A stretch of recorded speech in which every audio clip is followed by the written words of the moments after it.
అంబులు అంటారు దీనికి. లేదు లేదు, చాలా బాగా కనిపిస్తుంది గుడ్డలాగా.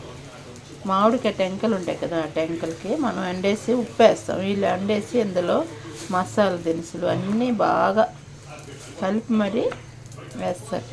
చాలా బాగుంటుంది.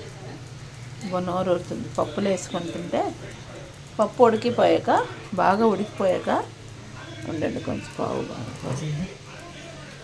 మా బాబు పావు బాజీ చేస్తున్నా. బాబోయ్, బాగా పప్పు ఉడికిపోయాక అందులో ఒక 4 బద్దలు వేసి పోపేసేయడమే. చాలా బాగుంటుంది చిక్కటి పప్పులో. పావు బాజీ చేసా. మా చిన్న అబ్బాయికి ఇష్టం, పెద్ద అబ్బాయికి కూడా ఇష్టమే. పెద్ద అబ్బాయికి అయితే బాగా పిచ్చిగా తింటాడు.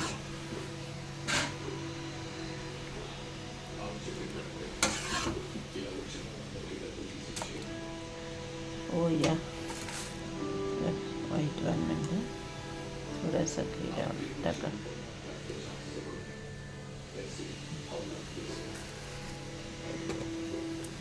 ఇప్పుడు ఇది పప్పులో పోపేసాక బాగా ఉడికిపోయాక ఇది వేసి జస్ట్ అలాగా మనం వేసి తినేస్తే పప్పు చాలా బాగుంటుంది.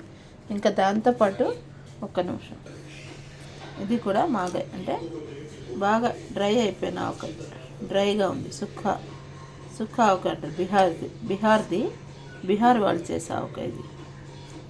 ఒక్కొక్కరిది ఒక్కొక్క రకం ఉంటుంది కదా. పప్పులో కొంచెం నెయ్యి పోసుకొని ఈ మామిడి బద్దలతో పోపేసి ఈ ఆవకాయతో తింటే వావ్. ఇంకా పావు బాజీకి ఎవరు కావాలా? పావు బాజీ ఎవరు తింటారు? తినేద్దాం మరి.